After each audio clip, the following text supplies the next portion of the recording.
আজকে আমি শেয়ার করব বহু পুরনো একটা রেসিপি। এটা কিন্তু নতুন কোনো রেসিপি নয় যেটা আজকে শেয়ার করছি। এটা আমাদের মা ঠাকুমাদের সময়কার একটা রেসিপি। যুগ, যুগ ধরে আমাদের বাঙালি বাড়িতে কিন্তু এই রেসিপিটা হয়েই থাকে। বাঙালি ঘরানার সবচেয়ে জনপ্রিয় এবং সুস্বাদু এই রেসিপিটার নাম হলো ইলিশ মাছের মাথা দিয়ে কচুর শাক। এর আগেও আমি কচুর শাকের রেসিপি শেয়ার করেছিলাম, তবে সেটা ছিল সম্পূর্ণ নিরামিষ। তাহলে আসুন দেখে নেওয়া যাক আজকের ভিডিওটা। কচু শাক একদম সঠিক পদ্ধতিতে কাটার জন্য প্রথমেই আমার প্রয়োজন পরিষ্কার জল। একটা পাত্রে পরিষ্কার জল নিয়েছি, আর প্রয়োজন একটা পরিষ্কার কাপড়, চাইলে সুতি রুমাল নিতে পারেন, আর একটা ছুরি নিয়েছি। আমি এটা আজকে ছুরি দিয়ে কেটে দেখাবো, আপনারা অবশ্যই এই একইভাবে বটি দিয়ে কাজটা করতে পারেন। আমি ছুরি দিয়ে কেন কাটছি সেটা পরে আপনাদের বলছি, তবে তার আগে আমি কচু শাকগুলো পরিষ্কার করে নেব। দেখুন, এই ভেতরে প্রচুর ময়লা থাকে। কচু শাক সাধারণত একটু ময়লা জায়গাতেই জন্মায়, সেই জন্য কচু শাক রান্না করার আগে প্রয়োজন খুব ভালো করে সেটা পরিষ্কার করে নেওয়া। আমি একটা সুতির রুমাল দিয়ে এই কাজটা করছি। দেখুন, আপনারা কিন্তু চাইলে এটা হাত দিয়ে করতে পারেন, তবে হাত দিয়ে করলে কিন্তু চুলকবে হাত, তাই যতটা সম্ভব হাত না লাগিয়ে আপনারা পরিষ্কার কাপড় দিয়ে এটা পরিষ্কার করে নেবেন। কচু শাকের কোনো অংশই কিন্তু ফেলে দেওয়ার নয়, প্রত্যেকটা অংশই আপনারা রান্না করতে পারবেন, তবে তার আগে ভালো করে পরিষ্কার করে নিতে হবে। দেখুন, এটা হচ্ছে মোটা দিক, মানে গোড়ার দিকটা, সেটা কিন্তু একেবারে ফেলে দেওয়ার মতো নয়, সেটা ভালো করে পরিষ্কার করে নিতে হবে। দেখুন কাপড়টা কতটা ময়লা হয়েছে, এটা তো আরও ময়লা হবে। দেখুন, সমস্ত কচু শাক আমার পরিষ্কার করে নেওয়া হয়ে গেছে। এবার এগুলো কাটবো, তবে তার আগে আমি একটা ঝুড়ি নিলাম, ঝুড়ির মধ্যে কেটে তুলে রাখবো। আমি এইভাবে প্রথমে এগুলো ছোট করে নিচ্ছি, তাহলে কাটতে সুবিধা হবে। এরপর ওপরে যে পাতলা একটা খোসা বা স্কিন রয়েছে সেটা এইভাবে একটু টানলেই উঠে আসবে। কচু শাক ছাড়ানো কিন্তু ভীষণ সহজ। এইভাবে ছোট টুকরো করে আমি কচু শাকগুলো ছাড়িয়ে নেবো। এবার যেটা বলছিলাম, আমি এটা বটি দিয়ে করছি না, কারণ বটি দিয়ে করতে গেলে আমাকে নিচে বসে কাজটা করতে হবে, আর সেক্ষেত্রে ক্যামেরা সেট করার আমার একটু প্রবলেম আছে, তাই করতে পারছি না। আপনারা কিন্তু চাইলে বটি দিয়েও একইভাবে কাজটা করে নিতেই পারেন। দেখুন, সমস্ত কচু আমার কেটে নেওয়া হয়ে গেছে।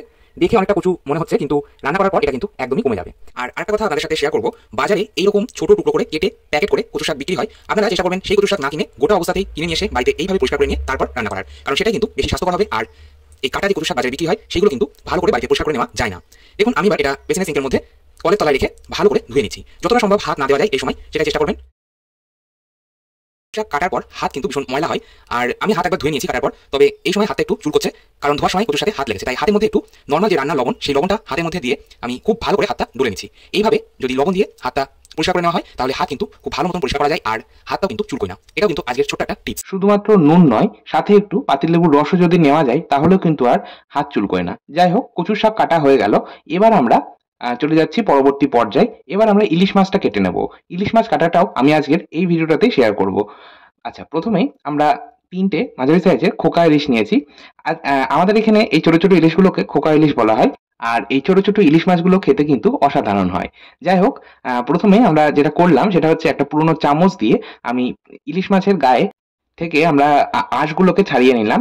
খুব আলতো হাতে কাজটা করবেন। ইলিশ মাছ কিন্তু ভীষণ আদুরে মাছ হয়, খুব নরম মাছ হয়, সেজন্য কিন্তু আলতো হাতে আমাদের আঁশগুলো ছাড়িয়ে নিতে হবে। আচ্ছা, এবার আমরা একটা কাঁচির সাহায্যে ইলিশ মাছের যে ডানাগুলো রয়েছে সেগুলো কেটে নিচ্ছি, আর পেছনে লেজের কাজটাও অল্প করে ট্রিম করে নিলাম। ব্যাস, আমাদের ইলিশ মাছ কাটা হয়ে গেল। ইলিশ মাছ কাটা কিন্তু সব থেকে সহজ।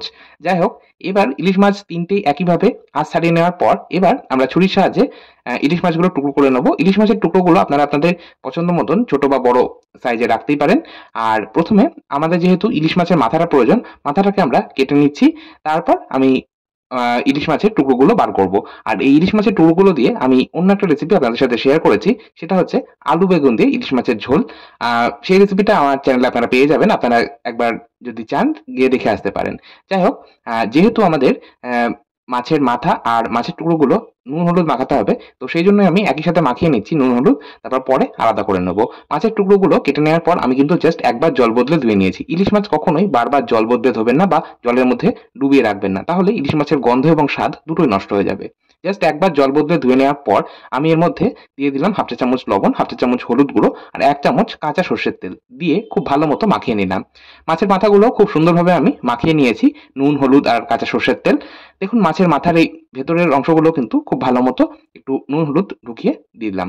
এবার যেটা করব, ইলিশ মাছের মাথাগুলো আলাদা করে নেবো, আর ইলিশ মাছের টুকরোগুলো আলাদা রাখছি। চলে যাচ্ছি পরবর্তী স্টেপে। ইলিশ মাছের মাথাগুলো নুন হলুদ মাখিয়ে আমি রেখে দেবো মোটামুটি ১০ থেকে ১২ মিনিট। এবার আমি সেই ফাঁকে যেটা করব, আমার যেহেতু হাতে সময় একদমই কম, সেই জন্য আমি কচু শাকগুলো সেদ্ধ করার জন্য আজকে ব্যবহার করব প্রেসার কুকার।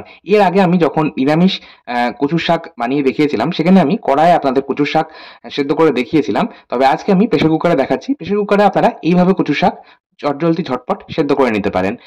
প্রথমেই আমি কচু শাকগুলো প্রেসার কুকারে দেওয়ার পর দিয়ে দিলাম ১ চামচ লবণ, ১ চামচ হলুদ গুঁড়ো, কাঁচা সর্ষের তেল হাফ চামচ মতন, আর দিয়ে দিলাম 150 ml মতন জল, মানে হাফ কাপের থেকে একটু বেশি পরিমাণ জল।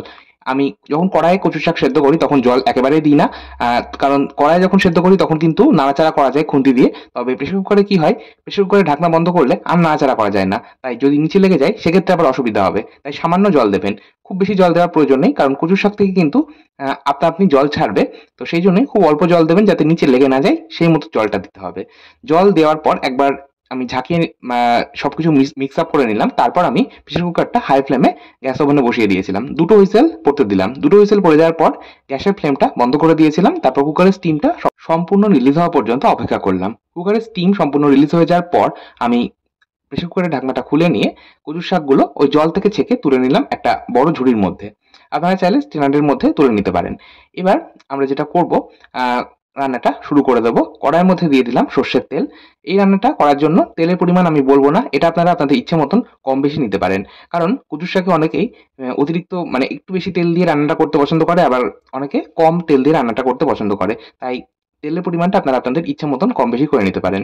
তেল দেওয়ার পর তেল ভালো মতো গরম করে নিয়ে আমি মাছের টুকরোগুলো, মানে মাছের মাথার টুকরোগুলো আমি দিয়ে দিলাম। তারপর গ্যাসের ফ্লেম মিডিয়ামে রেখে মাছের মাথাগুলো একটু কড়া করে ভেজে নিলাম। মাছের মাথাগুলো ভেজে তুলে নেওয়ার পর ওই একই তেলের মধ্যেই আমি দিয়ে দিচ্ছি ফোড়নে 2-3টে কাঁচা লঙ্কা, চেরা কাঁচা লঙ্কা দিয়েছি। আর ব্যবহার করেছি 2টো শুকনো লঙ্কা ফাটিয়ে নিয়ে ব্যবহার করেছি। হাফ চা চামচ মতন ব্যবহার করেছি কালাঞ্জি বা কালো জিরা, হাফ চা চামচ ব্যবহার করেছি সর্ষে। এবার আমি ফোড়নটাকে একটু নাড়াচাড়া করে ভেজে নিলাম। লঙ্কাগুলো একটু ভাজা ভাজা হলে দিয়ে দিলাম আগে থেকে সেদ্ধ করে রাখা কচুর শাকগুলো। কচুর শাক দেওয়ার পর এবার গ্যাসের ফ্লেমটাকে কিন্তু হাই ফ্লেমে করে নিলাম। হাই ফ্লেমে করে এবার আমরা এটাকে ভাজা ভাজা করব। যত বেশি ভাজা ভাজা করবেন এই কচুর শাকের স্বাদ কিন্তু তত বেশি ভালো হবে। একটু সময় নিয়ে রান্নাটা যদি করা যায় তাহলে কিন্তু ভীষণ ভালো হয়। আমি মোটামুটি এখন 15 থেকে 20 মিনিট গ্যাসের ফ্লেম মিডিয়াম হাই রেখে কচুর শাকটা ভেজে নেব। তবে এই ভাজার সময় আমি এর মধ্যে দিয়ে দেবো হাফ চামচ ভাজা জিরের গুঁড়ো। শুকনো কড়াই বা তাওয়াতে জিরে ড্রাই রোস্ট করে নিয়ে তারপর সেটা ঠান্ডা করে মিক্সিতে গুঁড়ো করে আমি এয়ারটাইট কন্টেনারের মধ্যে রেখে দিই। সেটাই আমি রান্নায় ব্যবহার করি। আর ভাজা জিরের গুঁড়ো ব্যবহার করছি। তবে অনেকেই কিন্তু যখন ইলিশ মাছ দিয়ে কচুর শাক বানায় তখন কিন্তু কোনো মশলাই ব্যবহার করে না, মশলা ছাড়া বানায়, সেটাও খেতে ভীষণ ভালো হয়। তবে আমাদের বাড়িতে এইভাবেই বানানো হয়, তো আমি সেই পদ্ধতিটাই আপনাদের সাথে শেয়ার করছি। আপনারা চাইলে জিরের গুঁড়ো ব্যবহার নাও করতে পারেন। আর মশলা বলতে শুধুমাত্র ওই জিরের গুঁড়োটাই যাবে, আর কোনো মশলা এতে যাবে না। যাই হোক, এবার আমরা 15 থেকে 20 মিনিট গ্যাসের ফ্লেম মিডিয়াম হাই রেখে এই কচুর শাকটা ভাজা ভাজা করব। আর কচুর শাকটা ভাজতে ভাজতেই আমি অপরদিকে মাছের মাথাগুলো ভেজে তুলে রেখেছিলাম, সেটা ঠান্ডা হয়ে গেছিল। সেটাকে আমি ভেঙে নিলাম একটা ভারী কিছু দিয়ে। মাথাটা আমি ভেঙে টুকরো করে নিলাম। আচ্ছা, এবার সম্পূর্ণ 20 মিনিট পর আমি দিয়ে দিলাম আগে থেকেই টুকরো করে রাখা ইলিশ মাছের মাথা।